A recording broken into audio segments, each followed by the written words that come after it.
నమస్కారం జీవనరేఖ కార్యక్రమానికి స్వాగతం. ఇటీవల మహిళల్లో ఎక్కువగా ఇబ్బంది పెడుతున్న సమస్య సంతానలేమి. ఇది ఒక పెద్ద సమస్యలా కనపడుతున్నా అందరికీ ఒకే కారణం ఉండకపోవచ్చు. ఎక్కువ మంది మహిళల్లో సంతానలేమికి కారణమవుతున్న థైరాయిడ్, అధిక బరువు, పీసీఓడి, ఫాలోపియన్ ట్యూబ్స్ లో లోపాలు తదితర అంశాలపై మీ సందేహాలకు 49 సంతాన సాఫల్యత కేంద్రం డాక్టర్ తేజస్విని గారు మనతో పాటు ఉన్నారు. వారిని అడిగి డీటెయిల్ గా తెలుసుకుందాం. అలాగే మీకు కూడా ఎలాంటి సందేహాలున్నా స్క్రీన్ మీద కనిపిస్తున్న నెంబర్స్ కి కాల్ చేసి డాక్టర్ గారితో మాట్లాడొచ్చు. నమస్తే డాక్టర్. నమస్తే అండి. సో ఈ మధ్య కాలంలో సంతానలేమి అనేది కామన్ ప్రాబ్లం అయిపోయింది. అందరిలోనూ ఎక్కువగా, అంటే 10 మంది ఉంటే ఒక 8 మందిలో ఎక్కువగా కనిపిస్తుంది. రీజన్స్ ఏంటి అసలు? సో సంతానలేమికి గల కారణాలు ఇప్పుడు మనం 2 టైప్స్గా డివైడ్ చేయొచ్చు అనమాట. ఇప్పుడు మగవాళ్ళలో అంటే మేల్ ఫ్యాక్టర్ ఇన్ఫర్టిలిటీ అంటారనమాట. అదే ఆడవాళ్ళలో వచ్చేసరికి మల్టిపుల్ కాజెస్ మనము చూడడం అనేది జరుగుతుంది. సో ఉదాహరణకి ఇవాళ రేపు మీరు చాలానే వింటూ ఉన్నారు పీసీఓడి సమస్య అన్నట్టు. సో ఈ పీసీఓఎస్ బేసిక్గా వీళ్ళలో యానోవులేషన్ అంటే ఫాలికల్ అనేది పెరగడంలో ఇష్యూ ఉంటుంది, అండ్ అది పెరిగాక కూడా అది రిలీజ్ అవ్వడంలో ఇష్యూ ఉంటుంది. అల్టిమేట్గా ఎగ్ అనేది ప్రొడక్టివ్గా వాళ్ళకి రిలీజ్ అవ్వకపోవడం వల్ల యానోవులేషన్ సమస్య వల్ల ప్రెగ్నెన్సీ రావడంలో ఇబ్బందులు అనేది ఎదుర్కోవడం జరుగుతూ ఉంటుంది అనమాట. సో ఈ పీసీఓఎస్ సమస్య దీంతో పాటు ఎండోమెట్రియోసిస్. సో ఇవాళ రేపు మీరు ఎండోమెట్రియోసిస్ సమస్య గురించి కూడా చాలానే వింటూ ఉంటారు. ఎండోమెట్రియోసిస్ సమస్యతో బాధపడుతున్న వాళ్ళలో కూడా సివియర్ ఎండోమెట్రియోసిస్ ఉన్న వాళ్ళలో వీళ్ళకు కూడా ఇన్ఫర్టిలిటీ అంటే ప్రెగ్నెన్సీ రావడంలో మల్టిపుల్ ఫ్యాక్టర్స్ వల్ల, ఎగ్ ఫ్యాక్టర్ క్వాలిటీ వల్ల కావచ్చు, లేదు అంటే ఎగ్ నెంబర్స్ వల్ల కావచ్చు, లేదు అంటే ఆ ఎగ్ అనేది ఎంబ్రియో ఫామ్ అయ్యాక ఎంబ్రియోలో డిఫెక్ట్ ఉండే ఛాన్స్ ఉండొచ్చు. సో ఎండోమెట్రియోసిస్ ఫ్యాక్టర్ వల్ల మల్టిపుల్ లెవెల్స్లో మనకు ఇన్ఫర్టిలిటీ అనేది మేనిఫెస్ట్ అవ్వడం జరుగుతుంది. అండ్ ట్యూబల్ ఫ్యాక్టర్ అంటే 2 ట్యూబ్స్ ఎఫెక్ట్ అయినప్పుడు, అంటే బ్లాక్ ఉన్నప్పుడు most common cause of tubal factor will be infections అనమాట. ఇన్ఫెక్షన్స్, పెల్విక్ ఇన్ఫ్లమేటరీ డిసీజ్ వల్ల ఈ ట్యూబ్స్ అనేవి 2 ఎప్పుడైతే బ్లాక్ అవుతాయో అలాంటి వాళ్ళకు కూడా ఇన్ఫర్టిలిటీ అనేది మనం చూడడం జరుగుతుంది. దీంతో పాటు కొంతమందికి సర్వైకల్ ఫ్యాక్టర్ అవ్వచ్చు. ఇట్లా మల్టిపుల్ ఫ్యాక్టర్స్ వల్ల ఆడవాళ్ళలో మనము ఇన్ఫర్టిలిటీ అంటే సంతానలేమి అనేది చూడడం జరుగుతుంది అనమాట. Okay okay. సో చాలా మందికి ఇప్పుడు సంతానలేమితో మీ దగ్గరకు వచ్చే వాళ్ళకి ఫస్ట్ చాలా మంది అనుకుంటూ ఉంటారు సంతానలేమితో వెళ్తే డైరెక్ట్గా ఐవీఎఫ్ఏ చేస్తారు అని చెప్పేసి. అది నిజమేనా, లేకపోతే ఇంకేమైనా బిఫోర్ ట్రీట్మెంట్స్ ఉంటాయా? సో ఇన్ఫర్టిలిటీతో బాధపడుతున్న వాళ్ళలో వైఫ్ అండ్ హస్బెండ్ని మనము సైమల్టేనియస్గా ఎవాల్యుయేట్ చేయడం జరుగుతుంది అనమాట. మనం చూస్తూనే ఉంటాము కొన్నిసార్లు ఏమవుతుంది అంటే వట్టి వైఫే ఫర్టిలిటీ క్లినిక్కి రావడము, లేకపోతే గైనకాలజిస్ట్ దగ్గర కన్సల్ట్ అవ్వడము, వట్టి ఫిమేల్ పార్ట్నర్ సైడ్ నుంచే ఎవాల్యుయేషన్ ట్రీట్మెంట్ అనేది నడుస్తూ ఉంటుంది. ఇలా జరగడం అనేది ఇట్ ఈస్ నాట్ రైట్ అనమాట. సో ఇన్ఫర్టిలిటీ అంటే ప్రెగ్నెన్సీ ప్లాన్ చేస్తున్నప్పుడు డిఫికల్టీ ఉన్నప్పుడు వైఫ్ అండ్ హస్బెండ్ ఇద్దరు as a couple they should be evaluated. So సైమల్టేనియస్గా మగవాళ్ళని ఆడవాళ్ళని ఇద్దరిని ఎవాల్యుయేట్ చేయడం ఉంటుంది అనమాట. సో మగవాళ్ళలో ఎలాగైతే ఒక బేసిక్ సెమాన్ అనాలిసిస్ చేయడం జరుగుతుందో ఆడవాళ్ళలో ఒక basic ultrasound scan and follicular scan అంటే ఫాలికల్ పెరగడంలో ఏమన్నా ఇష్యూ ఉందా మనం అది తెలుసుకోవడం గురించి ఫాలిక్యులర్ స్కాన్స్ అనేది చేయడం జరుగుతుంది. వీటితో పాటు ఇఫ్ నెసెసరీ ట్యూబల్ టెస్ట్ అంటే ట్యూబ్స్ ఓపెన్ ఉన్నాయా లేదా అనేది మనం చూసుకోవాల్సి ఉంటుంది. వీటన్నిటితో పాటు కొన్ని బేసిక్ ఇన్వెస్టిగేషన్స్ లైక్ షుగర్ టెస్టే కావచ్చు, థైరాయిడ్ టెస్టే కావచ్చు, కొంతమందిలో హార్మోనల్ ఇంబ్యాలెన్స్ ఉన్న వాళ్ళలో వాళ్ళకు ఇంకొన్ని డిఫరెంట్ హార్మోనల్ టెస్ట్ కూడా రాసి ఆ ఎవాల్యుయేషన్, ఆ బేసిక్ ఎవాల్యుయేషన్లో వైఫ్ అండ్ హస్బెండ్కి ఏ ఫ్యాక్టర్ అయితే ఐడెంటిఫై అవుతుందో, ప్రాబబుల్ కాజ్ ఏముండొచ్చు అనే దాన్ని బట్టే వాళ్ళకు ట్రీట్మెంట్ ఆప్షన్ అనేది ఇవ్వడం జరుగుతుంది అనమాట. కొంతమందికి సింపుల్ పద్ధతులు అంటే లైక్ ఓవులేషన్ ఇండక్షన్ అంటారనమాట. వీళ్ళకి అంటే పీసీఓఎస్ సమస్యతో బాధపడుతున్న వాళ్ళకి ఉదాహరణకు మనం తీసుకుంటే యానోవులేషన్ అంటే ఫాలికల్ పెరగడంలో ఇబ్బంది ఉంటుంది కాబట్టి వీళ్ళకి కొన్ని సింపుల్ మెడిసిన్స్ టాబ్లెట్స్ ద్వారా కావచ్చు, కొంతమందికి టాబ్లెట్స్ ద్వారా రెస్పాండ్ అవ్వకపోతే ఇంజెక్షన్స్ లాంటివి పెట్టాల్సి ఉంటుంది అనమాట. ఇట్లా సింపుల్ ట్రీట్మెంట్స్తో ప్రెగ్నెన్సీ వచ్చే ఛాన్స్ ఉంటుంది అనమాట. దీన్ని ఓవులేషన్ ఇండక్షన్ అంటారనమాట. ఇలా కాకుండా కొన్ని కండిషన్స్లో మనము ఐయుఐ అనేది ట్రీట్మెంట్ ఆప్షన్ లాగా ఇవ్వాల్సి వస్తుంది. అలా కాకుండా ట్యూబ్ 2 బ్లాక్ ఉన్నప్పుడు, లేదు అంటే కొన్ని సర్టన్ సెట్ ఆఫ్ ఇండికేషన్స్ ఉన్న కండిషన్స్లో మట్టుకే మనము ఐవీఎఫ్ అనేది ఒక ట్రీట్మెంట్ ఆప్షన్ లాగా కపుల్కి ఇవ్వడం అనేది జరుగుతుంది అన్నమాట. Okay okay. సో ఇప్పుడు ఐయుఐ అంటున్నారు కదా, ఒక స్టేజ్ వరకు అంటే ఏ లక్షణాలు ఉన్నప్పుడు ఐయుఐ చేస్తారు, లేదు ఓన్లీ మెడిసిన్స్తోనే తగ్గించే ఛాన్సెస్ చాలా మందిలో కనిపిస్తూ ఉంటాయి. ఏ సందర్భంలో ఐయుఐ అవసరం అవుతుంది? సో ఐయుఐ అనేది మనకు అన్ఎక్స్ప్లెయిన్డ్ ఇన్ఫర్టిలిటీ అన్నట్టంటే ఆడవాళ్ళలో ఇప్పుడు ఫాలికల్ అనేది పెరుగుతుంది, రిలీజ్ అవుతుంది అన్నప్పుడు, ట్యూబ్స్ కూడా అట్లీస్ట్ ఒక ట్యూబ్ ఓపెన్ ఉంది అన్నప్పుడు, అండ్ మగవాళ్ళలో సెమెన్ అనాలిసిస్ నార్మల్గానే ఉంది అన్నప్పుడు, అయినా కూడా కపుల్కి ప్రెగ్నెన్సీ రావట్లేదు అన్నప్పుడు దాన్ని మనం అన్ఎక్స్ప్లెయిన్డ్ ఇన్ఫర్టిలిటీ లాగా పరిగణించడం జరుగుతుంది అనమాట. ఈ అన్ఎక్స్ప్లెయిన్డ్ ఇన్ఫర్టిలిటీతో బాధపడుతున్న కపుల్స్లో ఐయుఐ అనేది ఒక ట్రీట్మెంట్ ఆప్షన్ లాగా ఇవ్వడం జరుగుతుంది అనమాట.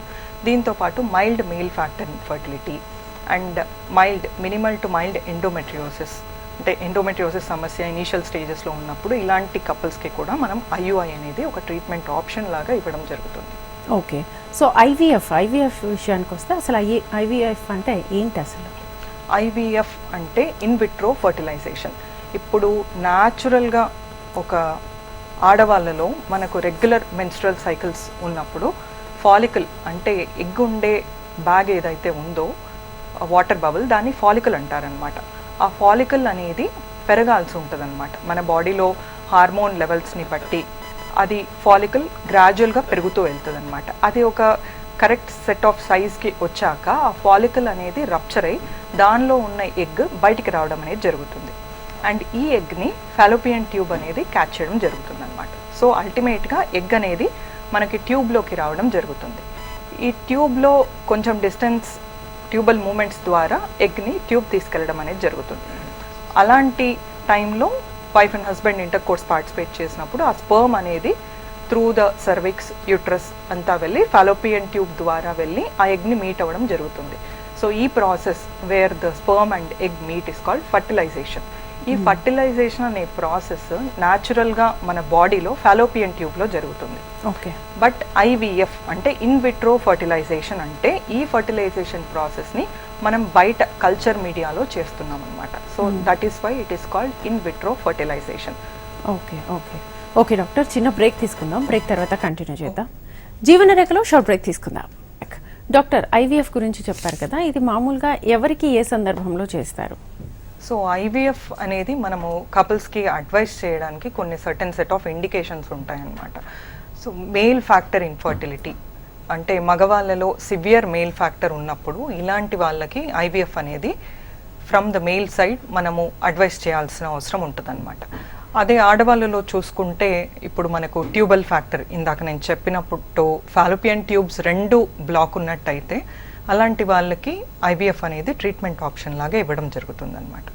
అండ్ ఎండోమెట్రియోసిస్, సివియర్గా ఎండోమెట్రియోసిస్ సమస్యతో బాధపడుతున్న వాళ్ళలో కూడా ఐవీఎఫ్ ట్రీట్మెంట్ ఆప్షన్ లాగా ఇవ్వడం జరుగుతుంది. అండ్ అన్ఎక్స్ప్లెయిన్డ్ ఇన్ఫర్టిలిటీతో బాధపడుతున్న కపుల్స్లో multiple cycles of IUI try చేశాక కూడా ఫెయిల్ అవుతుంది అన్నప్పుడు వాళ్ళకి ఐవీఎఫ్ సజెస్ట్ చేయడం జరుగుతుంది. అండ్ పీసీఓఎస్ సమస్యతో బాధపడుతున్న వాళ్ళలో వాళ్ళకు simple medications like ovulation induction ఇలాంటి ఫెయిల్ అయింది అండ్ లాప్రోస్కోపీ చేశాక కూడా ఎగ్ పెరగట్లేదు, అలాంటి వాళ్ళలో ఐవీఎఫ్ అనేది మనం సజెస్ట్ చేయడం జరుగుతుంది అనమాట. Okay okay. సో ఈ ప్రాసెస్ ఎలా ఉంటుంది?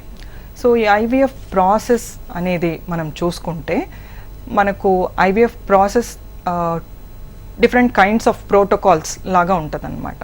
సో మెయిన్గా మనము గొనడోట్రోపిన్స్ అనే ఇంజెక్షన్స్ వాడతాం అనమాట. అండ్ ఈ ఇంజెక్షన్స్ కూడా and most commonly used protocol ప్రకారం మనం చూసుకుంటే పీరియడ్ వచ్చాక సైకిల్ డే 2 నుంచి డే 5 లోపు స్కాన్ ఒకసారి చూసుకొని దాన్ని బట్టి మనం ఇంజెక్షన్స్ అనేది స్టార్ట్ చేయడం జరుగుతుంది. అండ్ రఫ్లీ ఇంజెక్షన్స్ ఒక 8 to 12 days వరకు పట్టచ్చు అనమాట. It depends on how the body is responding, like మనకు ఫాలికల్స్ ఎలా గ్రో అవుతున్నాయి అనే దాన్ని బట్టి ఉంటుంది అనమాట. తర్వాత ఒక కరెక్ట్ సైజ్ వచ్చాయి అన్నప్పుడు వాటిని మనం ట్రిగర్ ఇంజెక్షన్ ఇచ్చి తర్వాత ఊసైట్ రిట్రీవల్ అంటే లైక్ ఆ ఎగ్స్ని అండర్ అనెస్థీషియా మత్తిచ్చి it's a painless procedure. And ఆ అనెస్థెటైజ్డ్ ఉన్నప్పుడు అల్ట్రాసౌండ్ గైడెన్స్ తోటి అంటే స్కాన్ ద్వారా మనము ఆ ఫాలికల్ నుంచి ఎగ్ అనేది తీస్తామన్నమాట. That is called oocyte retrieval. Okay. So ఆ బయటికి తీసిన ఎగ్స్ని స్పర్మ్ తోటి మనము కలిపి ఎంబ్రియో అనేది ఫామ్ చేయడం జరుగుతుంది అనమాట. ఈ ప్రాసెస్లో కూడా మనకు డిఫరెంట్ టెక్నిక్స్, ఇప్పుడు ఐవీఎఫ్ అండ్ ఐసిఎస్ఐ అనే డిఫరెంట్ టెక్నిక్స్ ఉండడం అనేది జరుగుతుంది. సో అలా ఫామ్ అయిన ఎంబ్రియోని మనము యుట్రస్ లైనింగ్ అంటే గర్భసంచి చూసుకొని, గర్భసంచి మనం ఎంబ్రియో ట్రాన్స్ఫర్ చేసే ముందు గర్భసంచిలో మనం చూసుకోవాల్సిన క్రైటీరియా కొన్ని ఉంటాయన్నమాట. సో ఆ క్రైటీరియా అన్నీ మీట్ అవుతున్నాయి అన్నప్పుడు, అండ్ హార్మోన్ లెవెల్స్ని బట్టి కూడా, అండ్ ఎగ్ నెంబర్స్ని బట్టి కూడా కొన్నిసార్లు అదే సైకిల్లో ఫ్రెష్ ఎంబ్రియో ట్రాన్స్ఫర్ చేయడం అనేది జరుగుతుంది. ఫ్రెష్ ఎంబ్రియో ట్రాన్స్ఫర్ పాసిబుల్ అవ్వట్లేదు అలాంటి కండిషన్స్లో వాళ్ళకి ఫ్రోజన్ ఎంబ్రియో ట్రాన్స్ఫర్ అంటే ఎంబ్రియోని ఫ్రీజ్ చేసి ఉంచుకొని తర్వాత సబ్సిక్వెంట్ సైకిల్ ఆ వచ్చే నెల కావచ్చు, ఎండోమెట్రియం లైనింగ్ అంత క్రైటీరియా బాగున్నప్పుడు ఆ ఎంబ్రియోని ట్రాన్స్ఫర్ చేయడం అనేది జరుగుతుంది అనమాట. ఈ ఎంబ్రియో ట్రాన్స్ఫర్ అనే పద్ధతి it's a completely painless procedure. Almost it is similar to IUI అని మనం చెప్పచ్చు అనమాట. Okay okay. సో ఇప్పుడు పిల్లలు లేని ప్రతి ఒక్కరికి కూడా ఐవీఎఫ్ సజెస్ట్ చేస్తారా? అవసరం ఉంటుందా? సో ఇందాక నేను చెప్పినట్టు ఐవీఎఫ్ అనేది అందరికీ అవసరం లేదండి. సో ఆ క్రైటీరియా నేను చెప్పినట్టు సివియర్ మెయిల్ ఫ్యాక్టర్ ఇన్ఫర్టిలిటీ కావచ్చు, సివియర్ ఎండోమెట్రియోసిస్ కావచ్చు, ట్యూబల్ ఫ్యాక్టర్ అంటే 2 ట్యూబ్స్ బ్లాక్ అయిన వాళ్ళలో, అండ్ పీసీఓఎస్ సమస్యతో బాధపడుతున్న వాళ్ళు, ఇన్స్పైట్ ఆఫ్ లాప్రోస్కోపీ వాళ్ళకు ఎగ్ పెరగట్లేదు అన్నప్పుడు, and multiple cycles of IUI failure ఇలాంటి కండిషన్స్ ఉన్నప్పుడు, అన్ఎక్స్ప్లెయిన్డ్ ఇన్ఫర్టిలిటీ ఐయుఐ ఫెయిల్ అవుతున్నాయి రిపీటెడ్గా అన్నప్పుడు మనము ఐవీఎఫ్ అనేది ట్రీట్మెంట్ ఆప్షన్ లాగా ఇవ్వడం జరుగుతుంది. దీంతో పాటు కొంతమంది కపుల్స్కి ఏంటి అంటే జెనెటిక్ ఇష్యూస్ అనేవి ఉంటాయి అన్నమాట. మనం ఏదన్నా వైఫ్లో కావచ్చు, హస్బెండ్లో కావచ్చు, ఏదైనా జెనెటిక్ ఇష్యూ అనేది మనము డయాగ్నోస్ చేశాము అన్నప్పుడు అలాంటి కపుల్స్కి కూడా ఐవీఎఫ్ పద్ధతి ద్వారా పీజీటీ అనేది ఒక ట్రీట్మెంట్ ఆప్షన్ లాగా మనం ఇవ్వడం జరుగుతుంది. ఓకే. సో ఐవీఎఫ్లో సక్సెస్ రేట్ ఏ విధంగా ఉంటుంది? సో ఐవీఎఫ్లో మనం చూసుకుంటే సక్సెస్ రేట్ అనేది 30 to 40% వరకు ఉండొచ్చండి. బట్ క్యుములేటివ్ సక్సెస్ రేట్ అనేది మనకు it depends up to 50 to 55% వరకు వెళ్ళే ఛాన్స్ ఉంది. సో సక్సెస్ రేట్ పెరగడానికి ఏమైనా జాగ్రత్తలు తీసుకోవాలా ఐవీఎఫ్కి సంబంధించి వాళ్ళు? ఐవీఎఫ్ అనే కాకుండా జనరల్గా మనము ఫర్టిలిటీ ఎన్హాన్సింగ్ కోసం కూడా ఒక హెల్దీ బ్యాలెన్స్డ్ డైట్ అనేది తీసుకోవడం చాలా ఇంపార్టెంట్. దీంతో పాటు physical exercise daily or weekly at least ఒక 5 days అనేది మనము ఫిజికల్ యాక్టివిటీ ప్లాన్డ్గా చేసుకోవడం అనేది ఇంపార్టెంట్. వీటి రెండిటి ద్వారా మనం వెయిట్ అనేది ఎస్పెషలీ బాడీ మాస్ ఇండెక్స్ అనేది ప్రాపర్ లెవెల్లో మెయింటైన్ చేసుకుంటే మనకు ఫర్టిలిటీ అవుట్కమ్ అది ఐవీఎఫ్ ద్వారా కావచ్చు, న్యాచురల్గా కూడా ప్రెగ్నెన్సీ ఛాన్సెస్ ఇంప్రూవ్ చేయడానికి మనం వెయిట్ని కంట్రోల్ చేసుకోవడం through healthy diet and proper exercise అనేది చాలా ఇంపార్టెంట్. అండ్ స్ట్రెస్ లెవెల్స్ని తగ్గించుకోవడం అనేది ఇంపార్టెంట్ అన్నమాట. Okay okay. సో ఇప్పుడు ఐసిఎస్ఐ అంటే ఏంటి, దీనికి ఐవీఎఫ్కి ఏం తేడా? సో ఐవీఎఫ్ ఇన్విట్రో ఫర్టిలైజేషన్ అన్నట్టంటే కన్వెన్షనల్ ఐవీఎఫ్ బేసిక్గా ఏంటంటే దీంట్లో ఇందాక నేను చెప్పినట్టు అండర్ అనెస్థీషియా మనం ఎగ్స్ తీసాక ఆ ఎగ్స్ని మనం కల్చర్ మీడియాలో పెట్టి దాంట్లో మనం స్పర్మ్ని ప్రాసెస్ చేసి వేస్తామన్నమాట. సో అందులో egg and sperm they have to meet by themselves. Fertilization has to occur by itself but in the culture media outside. Okay. But ICSI intracytoplasmic sperm injection అన్నట్టంటే మనం ఒక స్పర్మ్ని ఎగ్లోకి inject చేస్తామన్నమాట. So fertilization failure అనే chances ఐసిఎస్ఐలో కొంచెం తక్కువగా ఉంటాయి అన్నమాట. Okay okay. కాలర్ ఉన్నారు భారతి రాజమండ్రి నుంచి. నమస్తే అండి. నమస్తే అండి. మాట్లాడండి డాక్టర్ గారితో. హలో. చెప్పండి డాక్టర్ గారు. నమస్తే, చెప్పండి. మా మ్యారేజ్ అయ్యి 8 సంవత్సరాలు అవుతుందండి. 7వ సంవత్సరం అండి ఇప్పుడు. ఓకే. అదే డాక్టర్ చూపించుకుంటే నాకేం కంప్లైంట్ లేదన్నారండి. ఓకే.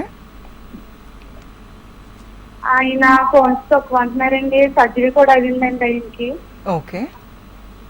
దాని నుంచి అడుగుతామండి. ఓకే.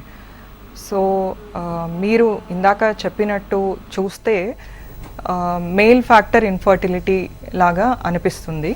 సో ఆల్రెడీ సర్జరీ అయింది అన్నట్టు అంటున్నారు కాబట్టి అది దేని గురించి చేశారు అనేది కూడా ఇంపార్టెంట్ మనకు. ఇప్పుడు సెమెన్ అనాలిసిస్లో పారామీటర్స్ ఎలా ఉన్నాయి అండ్ దానికి అంటే లైక్ కౌంట్కి ఎఫెక్ట్ అవుతుంది కాబట్టి సర్జరీ చేశారు అని చెప్తున్నారు. అది ఏం సర్జరీ అంటే వారికోసిల్ సర్జరీయా లేకపోతే బయాప్సీ ఏమన్నా తీసారా అనేది ఇంపార్టెంట్ అన్నమాట.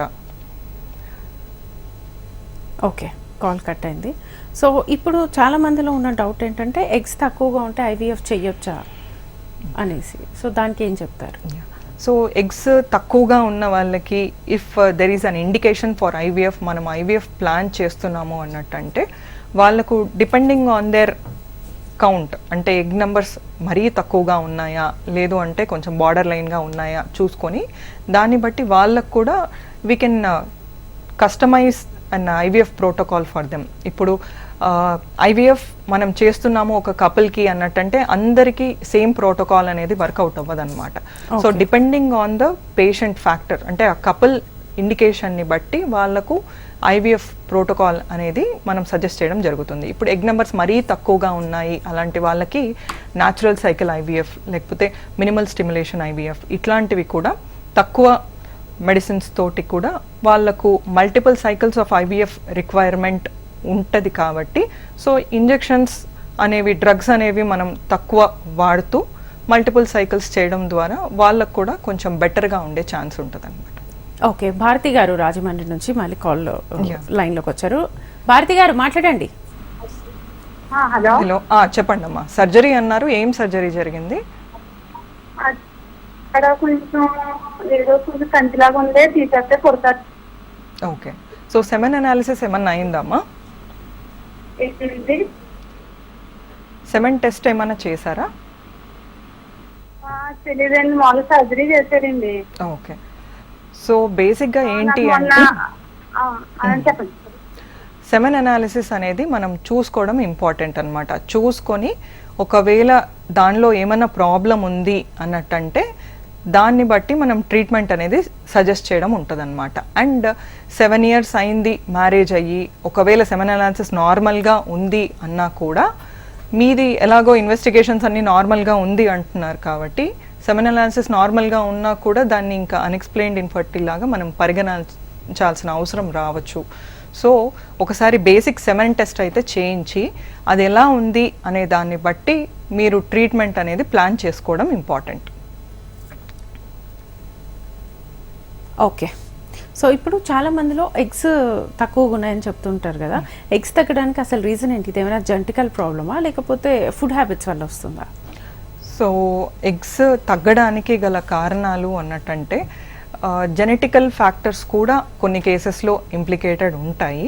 బట్ మెయిన్గా ఈ మధ్య మనము చూస్తున్నది ఏంటి అంటే ఎండోక్రైన్ డిస్రప్టింగ్ కెమికల్స్, ఈ పెస్టిసైడ్స్, ఈ ఇంకా మనం వాడే ఫుడ్లో కూడా కొన్ని కెమికల్స్, మనం వాడే స్కిన్ ప్రోడక్ట్స్ కావచ్చు అండ్ నార్మల్ కాస్మెటిక్స్ కానీ టాయిలెటరీస్ కానీ ఇలాంటి వాటిలో కూడా కొన్ని కెమికల్స్ వల్ల వాటిని ఎండోక్రైన్ డిస్రప్టింగ్ కెమికల్స్ అంటారనమాట. సో వీటి వల్ల కూడా మనకు ఎగ్ నెంబర్స్ తక్కువ అవ్వడానికి అవి ప్రభావం చూపించే అవకాశం ఉంది అని స్టడీస్ కొన్ని ఈ మధ్య వెలుగులోకి వస్తున్నాయి. But it is not 100% proven. Okay okay, so చాలా మందికి పీసీఓడి, పీసీఓఎస్, థైరాయిడ్ ఈ ప్రాబ్లం ఉంటే ప్రెగ్నెన్సీ రాదు అని అనుకుంటారు. దాన్ని స్టేబుల్ చేసి ట్రీట్మెంట్స్ ఇస్తారా లేకపోతే ఎలా చేస్తారా అసలు? సో పీసీఓఎస్ సమస్యతో బాధపడుతున్న వాళ్ళలో ఏంటి అంటే వీళ్ళకు మెయిన్గా యానోవులేషన్ అంటే బాడీలో కొన్ని హార్మోన్స్ అనేవి నార్మల్గా ఉండకుండా కొంచెం డిఫరెంట్గా ఉండడం వల్ల ఫాలికల్ అనేది పెరగదన్నమాట. ఈ ఫాలికల్ ఎప్పుడైతే పెరగదో అది ఫాలికల్ పెరగకపోవడం, రిలీజ్ అవ్వకపోవడం వల్ల ఎగ్ అనేది ఒక ప్రొడక్టివ్ ఎగ్ ఆ సైకిల్కి ఉండదన్నమాట. దీన్ని యానోవులేషన్ అని అంటారనమాట. సో ఎగ్ లేకపోవడం వల్ల వీళ్ళకు ప్రెగ్నెన్సీ రావట్లేదు. అంటే ఫాలికల్లో ఎగ్స్ ఉన్నాయి బట్ ఆ ఎగ్ అనేది రిలీజ్ అవ్వకపోవడం వల్ల వీళ్ళకి ప్రెగ్నెన్సీ రావట్లేదు అన్నట్టు బేసిక్గా. సో వీళ్ళకి కూడా మనము యాజ్ ఎ కపుల్ ఎవాల్యుయేట్ చేయాల్సి ఉంటుంది. ఇఫ్ మేల్ ఫ్యాక్టర్ అంటే మగవాళ్ళలో అంత నార్మల్ ఉంది అన్నప్పుడు and if necessary tube test అది చేసుకొని అంత నార్మల్ ఉంది అన్నప్పుడు ఓవులేషన్ ఇండక్షన్ అంటే లైక్ చిన్న మెడిసిన్స్ ద్వారా ఆ ఫాలికల్ అనేది పెరుగుతుందా లేదా అనేది మనం చూసుకోవడం ఇంపార్టెంట్ అనమాట. సో వీటిని ఎలా తెలుస్తుంది మనకు ఫాలికల్ పెరుగుతుందా లేదా అన్నట్టంటే ఫాలిక్యులర్ స్కాన్స్, మనము స్కాన్స్ అనేవి షెడ్యూల్ చేస్తాము కొన్ని మెడిసిన్స్ పెట్టి దానికి ఆ మెడిసిన్స్కి రెస్పాండ్ అవుతుందా లేదా, ఫాలికల్ అనేది గ్రో అవుతుందా లేదా అనేది ఫాలిక్యులర్ స్కాన్స్ మనం షెడ్యూల్ చేసి పెరుగుతుంది అన్నప్పుడు ఆ ఫాలికల్ రిలీజ్ అవ్వడానికి కూడా కొన్ని సిట్యుయేషన్స్లో ఇంజెక్షన్ అనేది ఇవ్వడం జరుగుతుందన్నమాట. సో ఈ పీసీఓఎస్ సమస్యతో బాధపడుతున్న వాళ్ళలో ఇట్లా మనం సింపుల్ ఓరల్ మెడికేషన్స్ కావచ్చు, కొంతమందిలో ఓరల్ టాబ్లెట్స్ తోటి రెస్పాన్స్ లేదు అన్నప్పుడు ఇంజెక్షన్స్ పెట్టాల్సిన అవసరం రావచ్చు ఫాలిక్యులర్ గ్రోత్కి.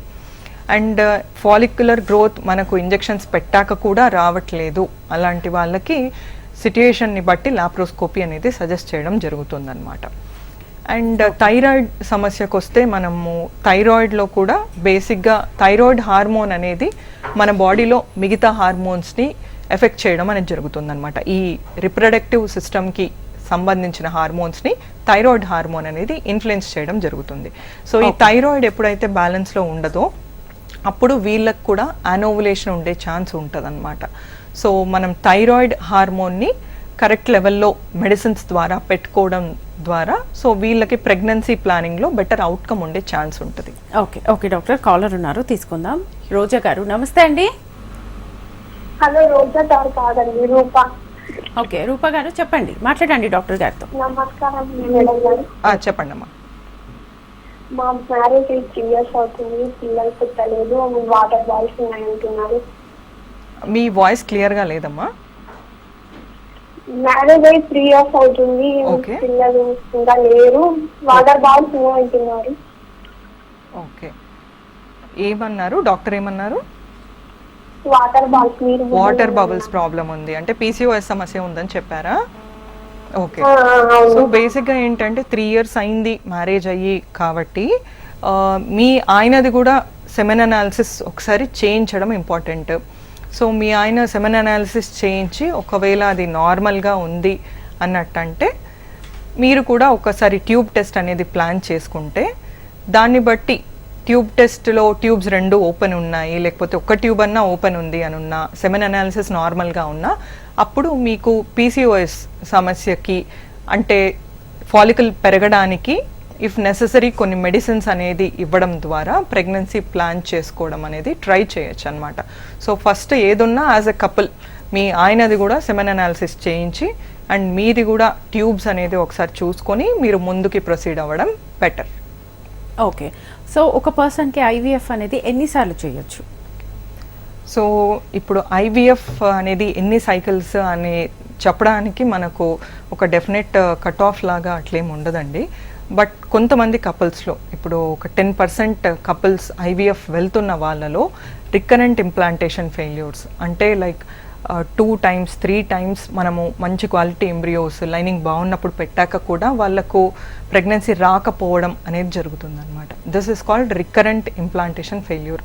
సో వీళ్ళలో మన కొన్ని టెస్ట్స్ అనేది సజెస్ట్ చేసి దాన్ని బట్టి వాళ్ళకు ఫర్దర్గా ఐవీఎఫ్ అనేది ఎంత అడ్వైజబుల్ అండ్ ఇంకేం చేయొచ్చు వాళ్ళకి దాంతో పాటు అనేది వాళ్ళకి సజెస్ట్ చేయడం అనేది జరుగుతుంది. ఓకే, సో ట్రీట్మెంట్ టైంలో వాళ్ళకి ఎలాంటి ఫుడ్ సజెస్ట్ చేస్తారు, ఎక్సర్సైజెస్ ఏమైనా చెప్తారా? సో ఐవీఎఫ్ మనం ప్లాన్ చేస్తున్న దానికి కొన్ని మంత్స్ ముందు అన్నట్టు మనము వాళ్ళకి డైట్ అండ్ ఎక్సర్సైజ్ సజెషన్ అనేది ఇవ్వడం జరుగుతుంది. కొంతమంది ఇంకా ఐవీఎఫ్ సైకిల్ ఆల్రెడీ స్టార్ట్ అయిపోయింది అన్న వాళ్ళలో అయితే వాళ్ళకు మెయిన్గా వాటర్ బాగా తీసుకోమని చెప్తాము అండ్ కొంచెం ప్రోటీన్ డైట్ తీసుకోవడం అనేది ఇంపార్టెంట్ అనమాట. And heavy masalas and spicy foods అనేవి అవాయిడ్ చేయడం important. And extreme physical exercises avoid చేయాల్సి ఉంటుంది. సో వీటన్నిటిని ఫాలో అవుతూ మెడికేషన్ కరెక్ట్ టైంకి తీసుకుంటూ ఉంటే మనకు ఐవీఎఫ్ ప్రెగ్నెన్సీ అవుట్కమ్ అనేది బెటర్గా ఉంటుంది అనమాట. Okay doctor, thank you so much. Thank you. చూసారు కదండి, ఇది ఇవాల్టి జీవనరేఖ కార్యక్రమం. నమస్తే.